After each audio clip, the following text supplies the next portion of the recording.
উত্তরাধিকার সমরেশ মজুমদার পর্ব ৮। নিজের সারা জীবনের সঞ্চয়ের একটা অংশের এই পরিণতি দেখতে দেখতে শরীরশেখর শক্ত হয়ে দাঁড়ালেন। তারপর মাথা উঁচু করে অন্ধকারে মাঠ ভেঙে বাড়িতে ফিরে এলেন। একবার ভাবলেন এখনই রায়কোটপাড়ায় গিয়ে সাধুচরণের সঙ্গে দেখা করবেন। কেন তাকে এতদিন পর তিনি জানালেন পুত্রের কথা? কেন সময় থাকতে সাবধান করে খবর দেননি? বন্ধু হিসেবে শরীরশেখর তো সাধুচরণের ওপর নির্ভর করতে চেয়েছিলেন। হঠাৎ তার একটা কথা মনে পড়ে গেল। সাধুচরণ অনেকদিন আগে তাকে একবার বলেছিলেন, আপনার এই পুত্রটিকে নিয়ে দুশ্চিন্তা দেখছে অবধি নেই। আমাদের জাতের কেউ জেনে শুনে ওকে কন্যা দেবে না। আমারও কন্যাটিকে নিয়ে ভাবনা শেষ হয় না। এই দুটিকে একসঙ্গে জুটিয়ে দিলে কেমন হয়?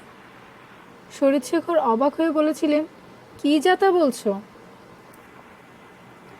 সাধুচরণ বলেছিলেন, তা অবশ্য। আপনার পুত্র আগে খুব আসতো, এখন আসতে চায় না।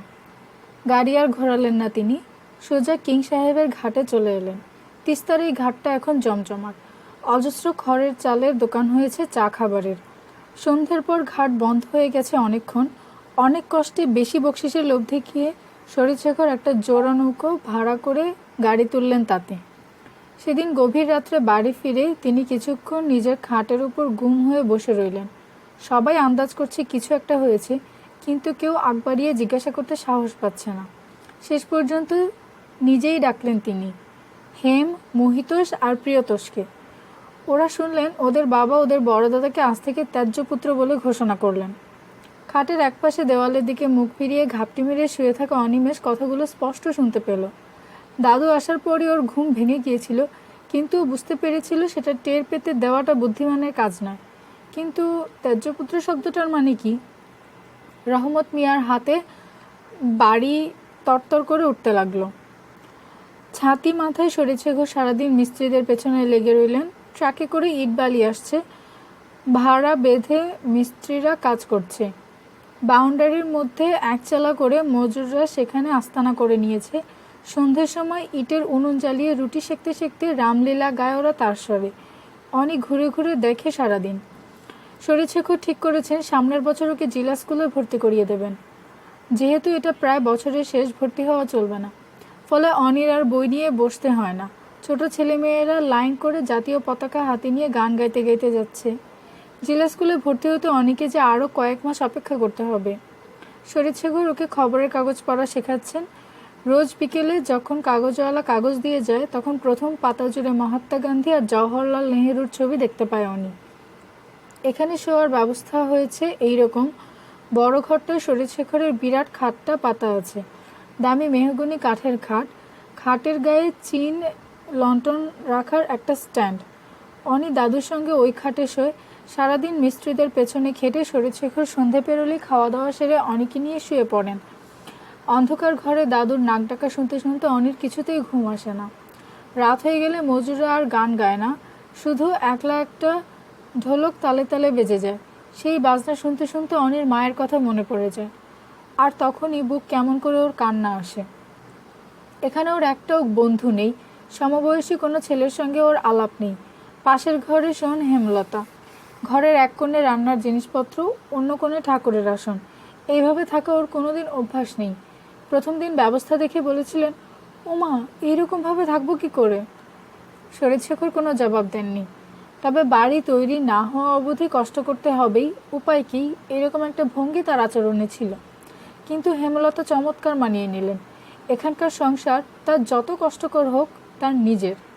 চিরকাল ভাই ভাই বউদের সঙ্গে থেকে এরকম একটা মজা তিনি পাননি কোনোদিন। নিজের সংসার তো কোনো কালে করা হলো না। বাবা আর ভাইপোকে নিয়ে নতুন সংসারে অদ্ভুতভাবে মজে গেলেন হেমলতা। খুব ভোরে শরীরশেখর অনিকে ঘুম থেকে তোলেন। এই সময় প্রায় ভোরের দিকে বৃষ্টি হয়। শরীরশেখর তা গ্রাহ্য করেন না। বৃষ্টি হলে গামবুট বা ছাতা নিয়ে দাদুর সঙ্গে অনিকে বেরোতে হয়। দাদুরও একই পোশাক। চোখে ঘুমে ঘুমে চোখের পাতা এঁটে থাকে। জল ছিটিয়ে চোখ ধুয়ে বেরোতে হয়। বেরোবার সময় শরীরশেখর হেমলতার ঘুম ভাঙিয়ে যান, নইলে দরজাটা খোলা থাকবে যে। মাঠ পেরিয়ে নাতির হাত ধরে হনহন করে হেঁটে তিনি তিস্তার পাড়ে চলে আসেন। এখন তিস্তা পোয়াতি মেয়ের লাবণ্যে টলটলে। বৃষ্টি না হলে অন্ধকার পাতলা স্বরের মতো পৃথিবীময় জুড়ে থাকে। টুপটাপ তারাগুলো নিভছে, কখনো সাদা হাড়ের মতো চাঁদ আকাশের কোণে ঝুলে থাকে। সারা রাত বিশ্রাম পেয়ে পৃথিবীর বুকের ভেতর থেকে উঠে আসা নিঃশ্বাসের মতো একরাশ ঠান্ডা বাতাস নদীর জলে খেলা করতে করতে অনিদের ছুঁয়ে চলে যায় মঙ্গল ঘাটের দিকে। নদীর বুকে অদ্ভুত এক অন্ধকার লুকোচুরি খেলা করে জলের সঙ্গে। হাঁটতে শুরু করেন শরীরশেখর কাঁচা রাস্তা ধরে। এক পাশে নদী, অন্য পাশে ঘুমন্ত শহর। দাদুর দ্রুত পদক্ষেপের সঙ্গে তাল রাখতে অনিকে হাঁপাতে হয়। চলার সময় কোনো কথা বলেন না শরীরশেখর। কিং সাহেবের ঘাট ছাড়াবার পর হঠাৎ পূবের আকাশটা রং বদলায়। অনি দেখেছে যে মুহূর্তে ওরা কিং সাহেবের ঘাট পেরিয়ে পিলখানার রাস্তায় পা বাড়ায়, ঠিক তখনই অন্ধকার মাটি থেকে হুশ করে উঠে গিয়ে গাছের মাথায় জমে। আর সঙ্গে সঙ্গে সমস্ত চরাচর ঠাকুর ঘরের মতো পবিত্র হয়ে যায়। এমনকি মাটির ওপর ধুলোগুলো কেমন শান্ত হয়ে এলিয়ে থাকে শিশির মেখে। অনি দেখে নদীর গায়ে কোথাও অন্ধকার নেই। অদ্ভুত সারল্য নিয়ে জলেরা বয়ে যায়। দু একটা তারা ডুবে যাবার আগে যেন কেউ তাদের কথা দিয়ে নিয়ে যায়নি, এইরকম আফসোস মুখে চেয়ে থাকে তখনও। পূবের আকাশটায় হোলি খেলা শুরু হয়ে যায় হঠাৎই। তখনই দাদু দাঁড়িয়ে পড়েন সেদিকে হাত জোর করে। সঙ্গে সঙ্গে শুরু হয়ে যায় খোলা গলায় সূর্য প্রণাম। ওম জবা কুসুম শঙ্কাশ কাশ্যপেয়ং মহাদূতিম ধান্তারিং সর্বপাপঘ্ন প্রণতহস্মি দিবাকরম। কবিতার সুরে সুরে অদ্ভুত এক মায়াময় জগৎ তৈরি হয়ে যায় তখন। প্রতিটি শব্দ যেন সামনের আকাশে অঞ্জলির মতো রং হয়ে জড়িয়ে যায়। একসময় দিগন্ত রেখায় যেখানে তিস্তার বুকে অসম্ভব লালচে রঙের আকাশ মুখ ডুবিয়েছে, সেখানটা কাঁপতে থাকে থরথর করে। সেই কাঁপুনি গায়ে মেখে টুক করে সূর্যটা উঠে সুন্দর সোনার টিপটা থেকে ঝলক ঝলক আগুন বেরোতে থাকে। তখন শরীরশেখর বাড়ির পথ ধরেন। অনির মনটা তখন কেমন করে ওঠে। যে কোনো ভালো জিনিস দেখলেই মায়ের কথা মনে পড়ে যায়। এই মুহূর্তে ও দাদুকে খুব ভালো লাগে। ঘুম ভাঙিয়ে তোলার জন্য কোনো আফসোস থাকে না। বাড়ি ফিরে জল খেয়ে বাড়ির কাজে লেগে যান শরীরশেখর। সারাদিনের প্রতিটি মুহূর্তে মিস্ত্রিদের চিৎকার আর বিভিন্ন রকমের শব্দে বাড়িটা ভরে থাকে। হেমলতা নিজের মনে সংসারের কাজ করে যান। এখানে এসে প্রথমে চাকর বাকর পাওয়া যায়নি। এখন চাকর রাখলেই যেন হেমলতার অসুবিধে হবে বেশি। কোনো কাজ নিজের হাতে না করলে তার স্বস্তি হয় না। বাবার খাওয়া দাওয়ার দিকে তার কড়া নজর। ঠিক সময়ে শরবত পাঠিয়ে দেন অনির হাত দিয়ে পাথরের গ্লাসে করে। একদিন অন্তর সকালে বাজারে যান শরীরশেখর। অনি তখন সঙ্গী হয়। দাদুর সঙ্গে যেতে যেতে রাস্তায় কত রকমের লোকের সঙ্গে দেখা হয়। তাদের বেশিরভাগই দাদুকে নমস্কার করে কথা বলে, নানা সমস্যা নিয়ে আলোচনা করে। অনি বুঝতে পারে ইংরেজরা চলে যাওয়ায় আমাদের অনেক দায়িত্ব বেড়ে গেছে। দাদুর বন্ধুদের কেউ বলেন, যারা ইংরেজদের চাকর ছিল সেই অফিসাররা কি করে দেশ শাসন করবে। আবার একজন বুড়ো বললেন, জিনিসপত্রের দাম যেভাবে বাড়ছে এর চেয়ে ইংরেজ আমল বরং ভালো ছিল। লোকটা কথা বলার সময় চারপাশে চোরের মতো তাকাচ্ছিল। অনির ওকে ভালো লাগছিল না। এসব কথাবার্তার শব্দ অনি বুঝতে পারছিল না, কিন্তু ওর মনে হতে লাগলো ও বড় হচ্ছে, একটু একটু করে বড় হচ্ছে। বাড়ির একদিকে চুরো করে বালি রাখা ছিল। খাওয়া দাওয়ার পর অনি একা একা সেখানটায় সুড়ঙ্গ তৈরির খেলা খেলতো। অনেকটা দূর ওপরের বালি না ভেঙে গর্ত করে চুপচাপ ভেতরে ঢুকে বসে থাকা যায়। এদিকটায় নতুন তৈরি বাড়ির ছায়া পড়ে থাকায় বেশ ঠান্ডা। দরজা জানালার ফ্রেম বসে গেছে। কয়েকদিন আগেই ঢালাই শেষ হয়ে গিয়েছে, ছাদ পেটানোর কাজ চলছে। রহমত মিয়া কম পয়সায় বেশি কাজ পাওয়া যায় বলে এক গাদা কামিন নিয়ে এসেছে। তারা সকলে দল বেঁধে আসে, সন্ধ্যের সময় দল বেঁধে চলে যায়। শরীরশেখর মজুরদের বাড়ির ভেতরে খোলা জায়গায় অজস্র গাছপালা লাগিয়ে নিয়েছেন। তারা শিকড়ে জোর পেয়ে গেছে। অনি ভালোবাসে বলে 3টে পেয়ারা এবং বাউন্ডারির ধার ঘেঁষে সার দিয়ে কলা গাছ লাগানো হয়েছে। সেদিন দুপুরে অনি বালির পাহাড়ের তলায় সুড়ঙ্গ করে একদম ওপাশে প্রায় চলে এলো। সারা গায়ে বালি মেখে অনি বেরোতে যাচ্ছে, হঠাৎ চাপা গলা শুনতে পেল। ওর মনে হলো কোনো কারণে দাদু আজ এদিকটায় চলে এসেছেন।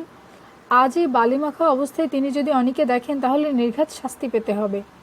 এর আগে বালি নষ্ট করার জন্য ওকে ধমক খেতে হয়েছে। চোরের মতো উল্টো দিকে হামাগুড়ি দিয়ে ফিরতে যেতে অনি আবার গলাটা শুনতে পেল। না, এ গলা তো দাদুর নয়, হিন্দিতে কথা বলছে। ছেলেটা কি যেন বলছে খুব চাপা গলায়, আর মেয়েটা না না বলছে সমানে। অনি ফিরল না আর।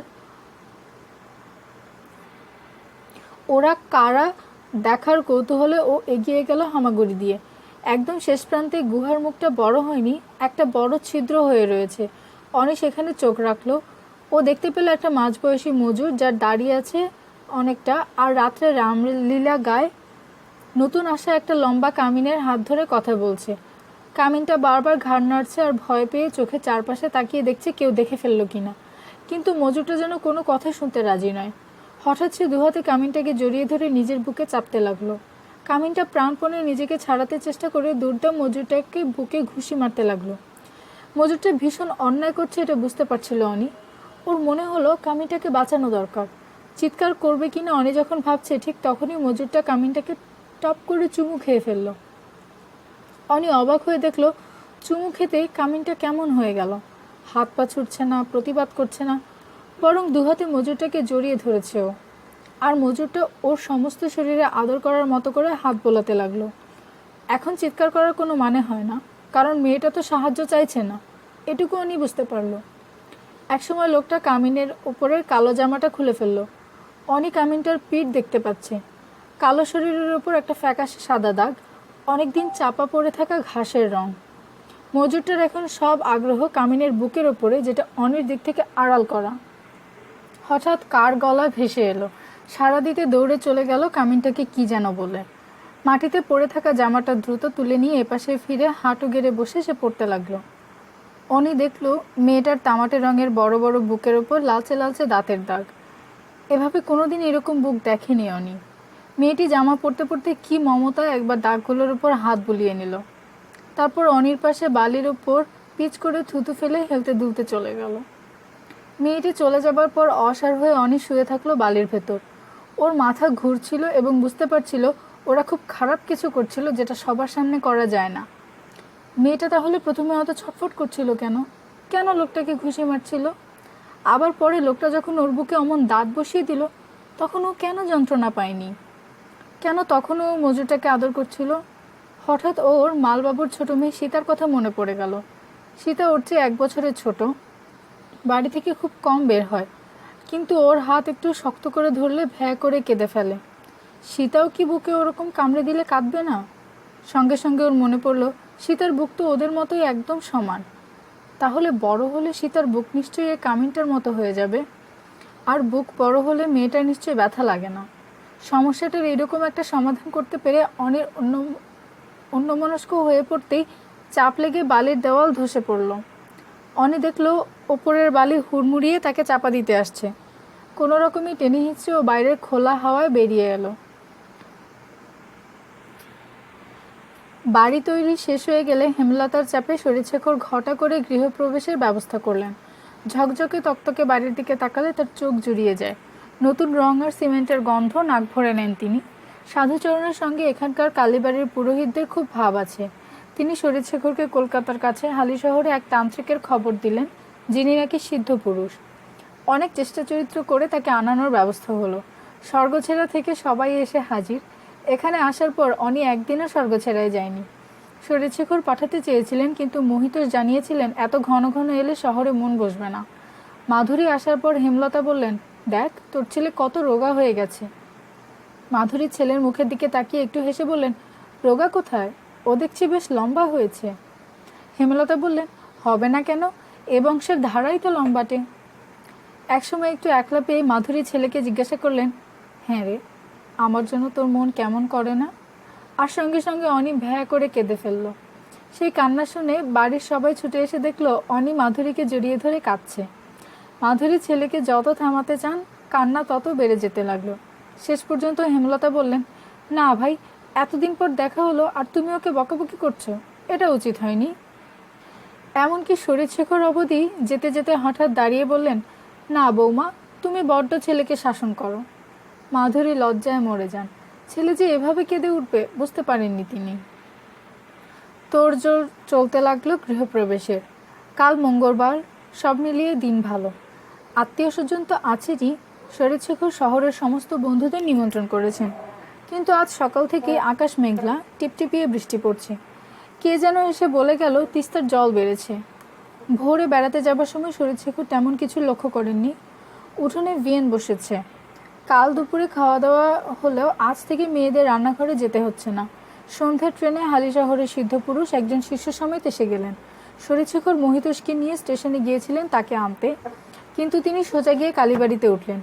ঠিক হলো পরদিন ভোরে পুরোহিত মশাইয়ের সঙ্গে উনি চলে আসবেন। খাওয়া দাওয়া সারতে রাত হয়ে গেল। ঠিক হলো টিনের চালায় মেয়েরা বাচ্চাদের নিয়ে শোবেন। যেহেতু গৃহপ্রবেশ এখনো হয়নি, তাই ঘরে নয়, নতুন বাড়ির ঢাকা বারান্দায় শতরঞ্জি বিছিয়ে ছেলেদের শোয়ার ব্যবস্থা হলো। শোয়ার আগে ক্যাম্প খাট পেতে শরীরশেখর একবার অনির খোঁজ করতে আসলে হেমলতা বললেন, ও মায়ের সঙ্গে শোবে। বড় ঘর থেকে খাটটা সরানো গেল না, তাই মেয়েরা মাটিতে ঢালাও বিছানা পেতে শুলেন।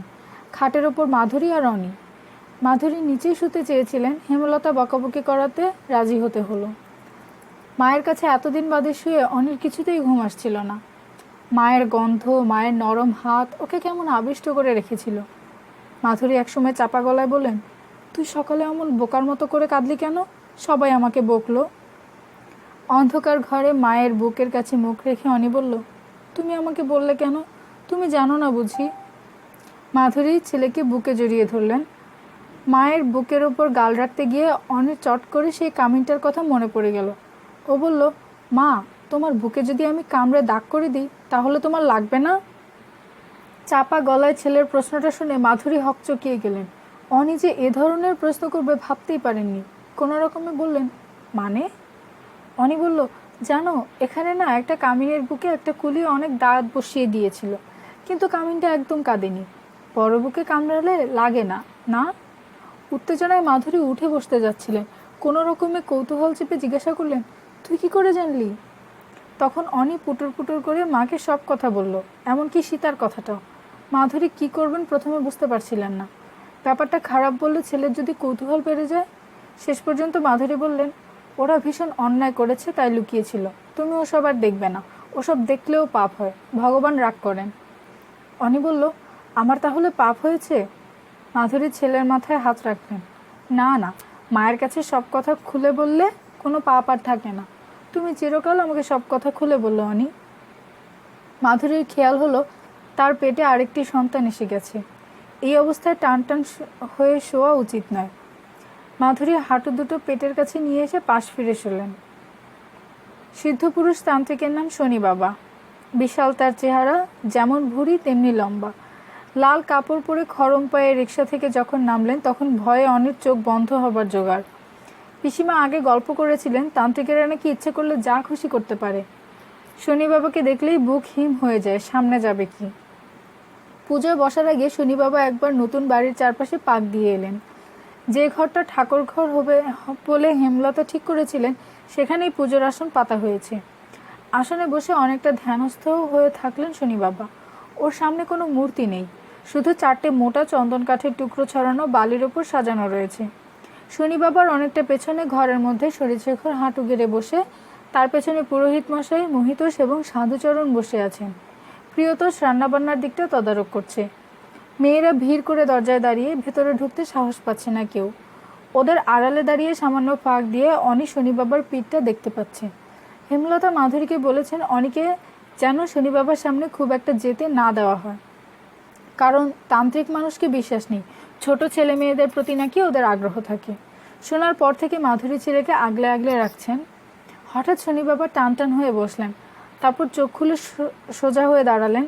ঘরের সবাই অবাক হয়ে তার দিকে তাকাতেই বাজখাই গলায় তিনি ডাকলেন, শরীরশেখর। শরীরশেখর চমকে সোজা হয়ে দাঁড়ালেন। শনি বাবা বললেন, এত অমঙ্গলের ছায়া কেন? এত শত্রু কেন তোমার? উত্তরে শরীরশেখর কোনো রকমে বললেন, সে কি?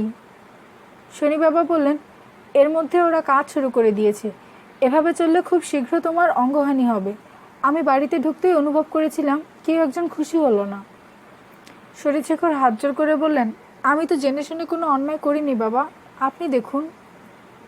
শনি বাবা বললেন, এই বাড়ি বাঁধতে হবে।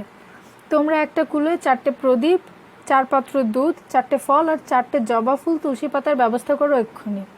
কথা শেষ হওয়া মাত্র শরীরশেখর দরজায় দাঁড়ানো মেয়েদের দিকে তাকালেন। সঙ্গে সঙ্গে হুড়মুড় করে মেয়েরা ছুটল জিনিসগুলোর ব্যবস্থা করতে।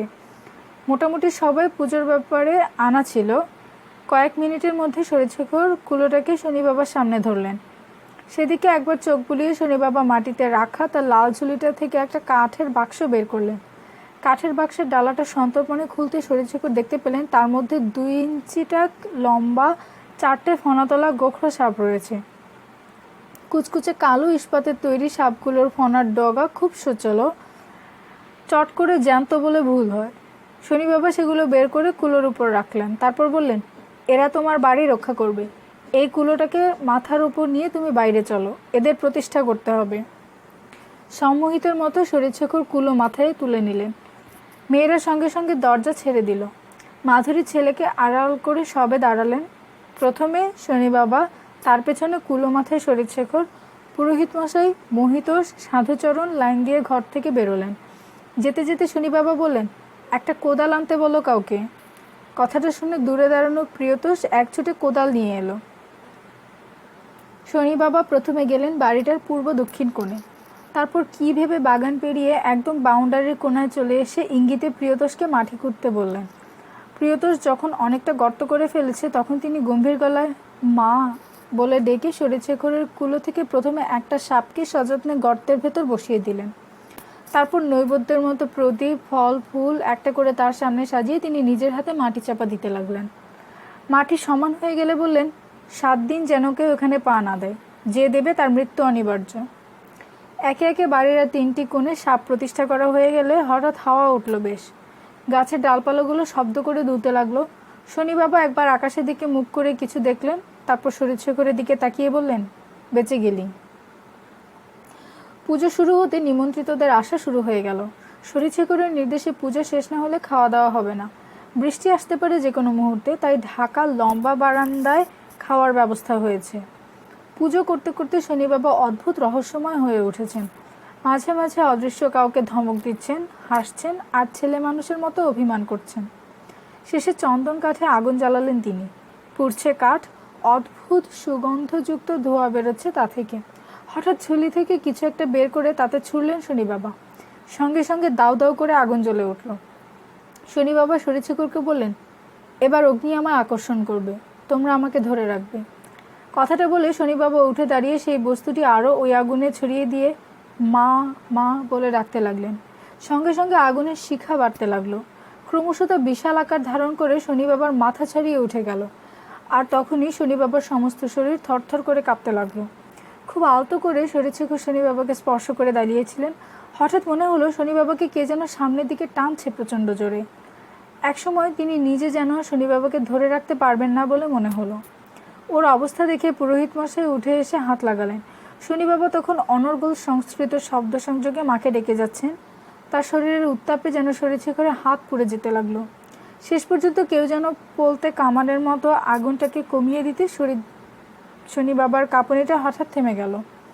শনি বাবার কাঁপুনিটা যে ইচ্ছাকৃত নয় এটুকু বুঝতে পারছিলেন শরীরশেখর। কোনো মানুষকে ধরে রাখলে সেটা বোঝা যায়। পুজো শেষ হয়ে গেলে অনেকক্ষণ আচ্ছন্ন হয়ে রইলেন শরীরশেখর। অঙ্গহানি কেন হচ্ছিল তার? অঙ্গহানি বলতে উনি কী বোঝালেন? শারীরিক কোনো আঘাত নাকি কোনো প্রিয়জনকে হারানো? আজীবন চা বাগানের চাকরিতে থেকে ধর্মকর্ম কোনোদিন করেননি তিনি। জ্যোতিষচর্চা অথবা এ ধরনের ভবিষ্যৎ বক্তাদের প্রতি তার বিন্দুমাত্র আস্থা নেই।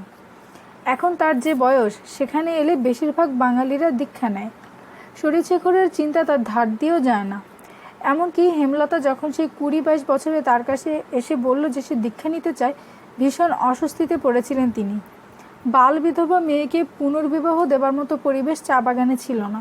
হেমলতা সেটাকে পাপ বলে মনে করত। ফলে অনুমতি দেওয়া ছাড়া গত্যন্তর ছিল না। কিন্তু দীক্ষা নিয়ে হেমলতার কি হয়েছে? মাঝে মাঝে জয়গুরু বলা ছাড়া তিনি আর কোনো পরিবর্তন দেখতে পাননি। শনি বাবাকে দেখে তার প্রথমে ভক্তি জাগেনি, কিন্তু ক্রমশ এই অনুভব তাকে আচ্ছন্ন করেছে যে লোকটি তার চাইতে আলাদা জাতের। মানুষের স্তর বলে যদি কিছু থাকে, শনি বাবা সেদিক দিয়ে তার চেয়ে এগিয়ে আছেন। হোমের সময় তিনি শনি বাবাকে স্পর্শ করে বিদ্যুতের স্বাদ পেয়েছেন। শরীরশেখরের মনে তান্ত্রিকদের সম্পর্কে একটা প্রচ্ছন্ন মোহ কোথাও লুকিয়েছিল। শনি বাবাকে দেখে সেটা স্পষ্ট হয়ে যাচ্ছিল। অথচ শনি বাবাকে আলাদা করে প্রশ্ন করে তিনি উত্তর পেলেন না অঙ্গহানি বলতে কী বোঝাচ্ছেন। এমনকি পুজো আচ্চা শেষ হয়ে গেলে শনি বাবা যখন কিঞ্চিত বিশ্রাম নিচ্ছেন মাটিতে গড়িয়ে, তখনও তিনি নিরুত্তর থাকলেন। শনি বাবা এখানে রাত্রিবাস করবেন না, সন্ধ্যের ট্রেনেই ফিরে যাবেন। বাইরে মহিতোষ পরিতোষ খাওয়া দাওয়ার তদারকি করছে। সাধুচরণকে অন্যান্য বয়স্ক লোকের সঙ্গে বসিয়ে দেওয়া হয়েছে। শনি বাবা শুধু 1 গ্লাস দুধ আর মিষ্টি খেয়ে ঠাকুর ঘরের মাটিতে চিত হয়ে শুয়ে আছেন। তার শিষ্যটি পায়ের কাছে বসে পদসেবা করছে। পুরোহিত মশাই একটা হাত পাখা নিয়ে বাতাস করছেন তাকে। পাশে বসে শরীরশেখর খুব নম্র গলায় আবার প্রশ্নটি তুললেন। শনি বাবা হঠাৎ মুখ ঘুরিয়ে তার দিকে বিশাল লাল চোখে কিছুক্ষণ তাকিয়ে থাকলেন, যে দৃষ্টির সামনে শরীরশেখরের খুব অস্বস্তি হতে লাগলো। হঠাৎ শনি বাবা বললেন, এই পৃথিবীতে তোমার সবচেয়ে প্রিয়জন কে শরীরশেখর? খুব ধীরে নিজের অজান্তেই শরীরশেখর বললেন, প্রিয়জন? হ্যাঁ, যাকে তুমি নিজের পরেই ভালোবাসো। আমার... শরীরশেখর কথাটা শেষ করতে পারলেন না। তাকে আমার সামনে নিয়ে এসো। শরীরশেখর বাইরে এলেন। হৈ হৈ করে খাওয়া দাওয়া চলছে। প্রিয়তোষ খাবারের ঝুড়ি নিয়ে দৌড়ে গেল। মহিতোষ পরিবেশন তদারকি করছে। মেয়েদের দিকে হেমলতা আর মাধুরী ঘোরাঘুরি করছে। ছেলে মেয়ে বৌমার মুখের দিকে তাকালেন তিনি। এরা সবাই তার প্রিয়জন। এই মুহূর্তে বড় ছেলে পরিতোষের কথা তার মনে পড়ল। অঙ্গহানি তো হয়েই গেছে। হঠাৎ দেখলেন পেয়ারা গাছটার তলায় অনি একা দাঁড়িয়ে, গাছের ডালের দিকে এক দৃষ্টে তাকিয়ে। ধীর পায়ে নেমে এলেন তিনি। দাদুকে দেখে অনি হাসল।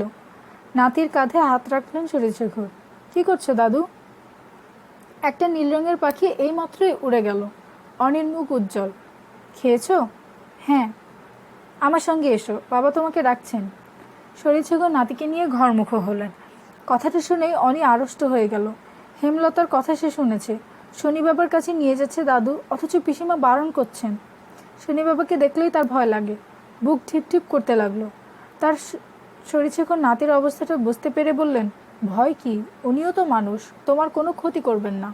আর আমি তো আছি। দাদু শরীরের সঙ্গে লেপ্টে অনি হাঁটতে লাগলো।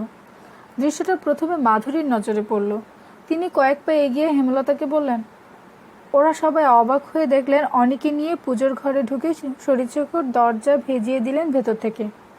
কাচের জানালা ভেতর থেকে বন্ধ, দরজা ভেজানো, ফলে ঘরটার আলো কম। কেমন অস্পষ্ট লাগলো অনির। কিন্তু শনি বাবাকেও স্পষ্ট দেখতে পেল। চিত হয়ে শুয়ে আছেন। বিশাল ভুঁড়ি নিঃশ্বাসের তলে তলে দুলছে। গলায় রুদ্রাক্ষের মালা একপাশে নেতিয়ে পড়েছে। ওর সেই শিষ্য পা টিপে যাচ্ছে। পুরোহিত মশাই পাখা হাতে মাথার কাছে বসে ওদের দিকে তাকালেন। অনি দেখল শনি বাবার চোখ বোঝা। ওরা যে ঘরে ঢুকলো যেন টেরই পেলেন না। শরীরশেখর নাতিকে পাশে নিয়ে মাটিতে বসলেন। অনি অবাক হয়ে দেখল দাদুর মুখটা কেমন পাল্টে যাচ্ছে। ঝাড়ি কাকু যখন কোনো অন্যায় করে দাদুর সামনে দাঁড়াতো তখন এরকম মুখ করত। শনি বাবার শরীর থেকে মাত্র হাত তিনেক দূরে বসে ওর ভয় ভয় ভাবটা হঠাৎ চলে গেল। বরং শনি বাবার শরীরের ওঠানামা দেখতে দেখতে ওর বেশ মজা লাগছিল এখন। শরীরশেখর বললেন, ওকে এনেছি। শনি বাবা চোখ খুললেন। এনেছো? তোমার প্রিয়জন তাহলে এই? কে হয় তোমার? শরীরশেখর বললেন, আমার নাতি। শনি বাবা বললেন, আর নাতি আছে? শরীরশেখর উত্তর দিলেন, না, এ আমার দ্বিতীয় পুত্রের একমাত্র সন্তান। প্রথম পুত্র বিবাহ করেনি এবং আমার সঙ্গে সম্পর্ক নেই। শুয়ে শুয়ে শনি বাবা হাত নেড়ে অনিকে ডাকলেন, এদিকে এসো। ডাকের মধ্যে এমন একটা সহজ ভাব ছিল যে অনির একটুও ভয় লাগলো না। ও স্বচ্ছন্দে উঠে কাছে এসে দাঁড়াতেই পেছন থেকে দাদু ওকে প্রণাম করতে বললেন। হাত নেড়ে নিষেধ করলেন শনি বাবা, না, তুমি আমার সামনে বসো। কেউ শুয়ে থাকলে কখনো তাকে প্রণাম করবে না। নাম কি? বসতে বসতে অনি উত্তর দিল, অনিমেষ। একগাল হাসলেন শনি বাবা। বীর মানুষ আমরা, নহিত মেষ। অনিমেষ মানে জানো? ঘাড় নাড়ল অনি। স্থির, শান্ত। শনি বাবা বললেন, যার নিমেষ নেই, দেবতা। আবার মাছকেও অনিমেষ বলা হয় জানো? তোমার বয়স কত? পেছন থেকে শরীরশেখর বললেন, 7। শনি বাবা বললেন, আমার দিকে তাকাও। অনি শনি বাবার মুখের দিকে তাকাতেই চোখাচোখি হয়ে গেল। অনি হঠাৎ টের পেল ওর শরীর কেমন হয়ে যাচ্ছে। ও যেন নড়তে চড়তে পারছে না, অথচ সব কিছু দেখতে বুঝতে পারছে। শনি বাবার চোখের মধ্যে ওগুলো কি? নিজের চোখ বন্ধ করতে গিয়েও পারল না অনি। শনি বাবা বললেন, শরীরশেখর, তোমারই নাতি বংশ ছাড়া। যৌবন এলে একে আর তোমাদের মধ্যে পাবে না। এর জন্য মায়া আর বাড়িও না। এই ছেলে যতটা নরম হৃদয়ের ততটাই নির্দয়। তবে হ্যাঁ, এ যদি তোমার সবচেয়ে প্রিয়জন হয় তবে তোমার আর অঙ্গহানির সম্ভাবনা নেই। জন্ম থেকে প্রতিরোধ শক্তি নিয়ে এসেছে। শরীরশেখর ফিসফিস করে বললেন, ভবিষ্যৎ? কেউ বলতে পারে না শরীরশেখর, কারণ সেটা প্রতি মুহূর্তের আবর্তনে পাল্টে যেতে পারে। অতীত স্থির থাকে চিরকাল, তাই সেটা বলা যায়। তবে মনে হয় ও বিদ্বান হবে, কিন্তু 18 বছর বয়সে রাজনৈতিক কারণে ওকে জেলে যেতে হতে পারে। যদি তাই যায় তাহলে আমি আর কিছু বলতে পারবো না। কিন্তু একটা জিনিস বলছি, এর জীবনে বহু নারী আসবে। নারীদের কাছেও চরম দুঃখ পাবে, নারীদের জন্য কর্মভ্রষ্ট হবে, আবার কোনো কোনো নারীর জন্য ও মাথা তুলে দাঁড়াতে পারবে। শরীরশেখর, একে তুমি কোনো কাজে বাধা দিও না কখনো। কথাগুলো একটানা বলে চোখ বন্ধ করলেন শনি বাবা, তারপর স্থির হয়ে গেলেন। পুরোহিত মশাইয়ের ইঙ্গিতে শরীরশেখর উঠে এসে অনিকে বাইরে নিয়ে এলেন। অনির মনে হলো অনেকক্ষণ বাদে একটা অন্ধকার ঘর থেকে সে আলো এলো। কাজকর্ম সারতে বিকেল হয়ে এলো। সকাল থেকে টুপটাপ হালকা চালে যে বৃষ্টিটা খেলা করে যাচ্ছিল, দুপুরের পর সেটা বন্ধ হয়ে গিয়েছিল। ব্যান্ডেজ চড়ানোর মতো আকাশটা মেঘে ঢাকা রইল। এখানে এখনো শীত পড়েনি। মাত্র 20 মাইলের ফারাকে স্বর্গছেড়া আর জলপাইগুড়ির মধ্যে প্রকৃতি দেবী দুরকম বেহারা নিয়ে বিরাজ করেন। ভোরের দিকে একটু হিম হয়। কাল রাত্রে মেঝেতে যারা বিছানা করে শুয়েছিল শেষ রাত্রে, তারা তাই তড়িঘড়ি উঠে পড়েছে। এবার পূজা কার্তিকের কিছুটা পেরিয়ে, মনে হচ্ছে কালী পুজোর অনেক আগেই শীত পড়ে যাবে। কাল রাত্রে আকাশে মেঘ ছিল, আজ হিমেল হাওয়া দিচ্ছে। মাধুরী অনেকে সোয়েটার পরিয়ে দিয়েছেন। আকাশ দেখে কে বলবে এটা শরৎকাল, কদিন বাদেই পুজো। শনি বাবা বিকেলের ট্রেনে শিষ্য সমেত ফিরে গেলেন।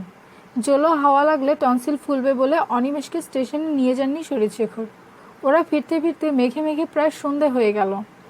অনি আজ সারাদিন মায়ের কাছাকাছি। শনি বাবা ওর সম্বন্ধে যা ভবিষ্যৎবাণী করেছেন তা এখন সবাই জেনে ফেলেছে। হেমলতা ঠাট্টা করে বলেছেন, বাবার তো 2টো বিয়ে ছিল, এছাড়াকে যদি মেয়ে মানুষ ধরে কটা বিয়ে করবে কে জানে।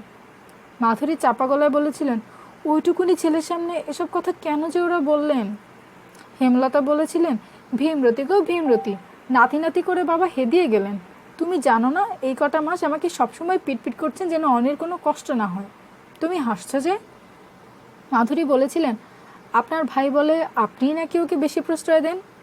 হেমলতা কিছু বললেন না প্রথমটা, তারপর আস্তে আস্তে বলেছিলেন, কিন্তু জেলে যাবার কথাটা শুনে অবধি ভালো লাগছে না আমার।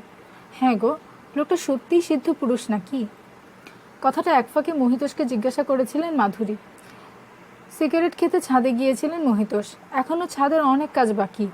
চিলেকোঠার ঘরে প্লাস্টার হয়নি, ইটগুলো সিমেন্টের ভাঁজ গায়ে জড়িয়ে রয়েছে। ছাদ থেকে তিস্তা নদীর দিকে চোখ পড়তেই অবাক হয়ে গেলেন মহিতোষ। এত জল বেড়েছে যে ওপার দেখা যাচ্ছে না। জলের রং এই এত দূর থেকে কেমন কালচে কালচে লাগছে। একসময় অনেকে নিয়ে মাধুরী ছাদে গেলেন। ন্যাড়া ছাদে ছেলেকে একা ছাড়তে চাননি মাধুরী। এসে স্বামীর সঙ্গে দেখা হয়ে গেল। আর তখনই অনির কথাটা, জেলে যাবার কথাটা বললেন তিনি। মহিতোষ কথাটা শুনে হো হো করে হেসে উঠলেন। তোমার মাথা খারাপ হয়েছে, এসবে কেউ বিশ্বাস করে? শনি বাবা বোধহয় ভুলে গিয়েছিলেন যে দেশ স্বাধীন হয়ে গিয়েছে, এখন আর 18 বছর বয়সে কাউকে জেলে যেতে হবে না। মাধুরী বলে, কিন্তু এত বড় সিদ্ধ পুরুষ। মহিতোষ হাসলেন, কত বড়? মাধুরী ভ্রুকুটি করলেন, সব তাতে ঠাট্টা ভালো লাগে না। দুম করে উনি ছেলেটার নামে এসব বলবেন না বা কেন, যত সব। মাধুরী বললেন, মনটা কেমন খারাপ হয়ে গেল। মাধুরীর মুখটা খুব বিমর্ষ দেখাচ্ছিল। অনিকে এক হাতে জড়িয়ে তিনি দাঁড়িয়েছিলেন। সেদিকে তাকিয়ে মহিতোষ বললেন, তার দেশ যখন উদ্ধার হয়ে গিয়েছে ও নিশ্চয়ই চুরি ডাকাতি করে বা নারী ঘটিত ব্যাপারে জেলে যাবে। শনি বাবা মেয়েদের সঙ্গে ওর সম্পর্কের কথা কি যেন বললেন। মাধুরী ভ্রুকুটি করে সরে দাঁড়াতে গেলেন। কি যেসব ছাইপাশ বলো। ঘুরে দাঁড়াবার মুহূর্তে ওর মাথাটা কেমন করে উঠল। ভিজে ছাদের উপর পা যেন স্থির থাকছে না। সারাদিন খুব পরিশ্রম হয়ে গিয়েছে। হেমলতার নিষেধ শোনেননি। খাওয়া দাওয়া ঠিক ছিল না। আজ অবেলায় খেয়ে অম্বল হয়ে গিয়েছিল। হঠাৎ চোখে অন্ধকার দেখলেন। অনি এতক্ষণ হাঁ করে বাবা মায়ের কথা শুনছিল। এখন ঘাড়ে মায়ের 2 হাতে প্রচণ্ড চাপ পড়তে চিৎকার করে উঠে দেখল মা পিছলে পড়ে যাচ্ছে। সঙ্গে সঙ্গে ও মায়ের কোমর জড়িয়ে ধরতে গেল। পেটে চাপ পড়তে মাধুরী চিৎকার করে ছাদের উপর উপুর হয়ে পড়লেন। মহিতোষ দৌড়ে এসে স্ত্রীকে আঁকড়ে ধরলেন। কি হলো, পড়ে গেলে কেন? চোখের সামনে ওকে পড়ে যেতে দেখে হতভম্ব হয়ে পড়েছিলেন প্রথমটা। মারাত্মক কিছু ঘটে গেছে এরকম একটা বোধ হতে মাধুরীর মুখটা তুলে জিজ্ঞাসা করলেন, কষ্ট হচ্ছে? মাধুরী ঘাড় নাড়লেন, না। কিন্তু তার মুখ দেখে মহিতোষ চমকে উঠলেন। দরদর করে ঘামছেন মাধুরী। স্ত্রীকে ছাদের উপর শুয়ে দিয়ে ছেলেকে বললেন, যা শিগগির পিসিমাকে ডেকে আন। মাধুরীর চেতনা ছিল, তিনি হাত নেড়ে নিষেধ করতে না করতে অনি এক লাফে ছাদ থেকে চিলেকোঠার সিঁড়ি দিয়ে নিচে নেমে এলো। পাতলা অন্ধকার নেমে এসেছে বাড়িটার উপর। ছাদে এতক্ষণ বোঝা হয়নি। নিচে নামতেই অনি দেখল পিসিমা ছোট ঘরের বারান্দায় লণ্ঠনগুলো জড়ো করছেন।